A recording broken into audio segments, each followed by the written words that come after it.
সারাটা জীবন শুধু আমার আমার করে নিজেকে নিজে শেষ করে ফেলেও সেই ভালোবাসার আঘাত ছাড়া আর কোনো কিছুই আমি পেলাম না। তাই গানের ভাষায় বললেন,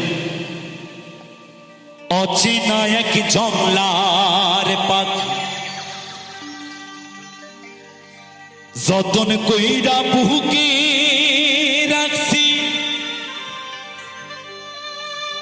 বুকের পাজর ভাঙ্গা সে যে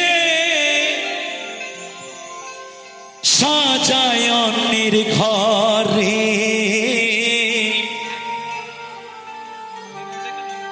সাজায় অন্যের ঘর।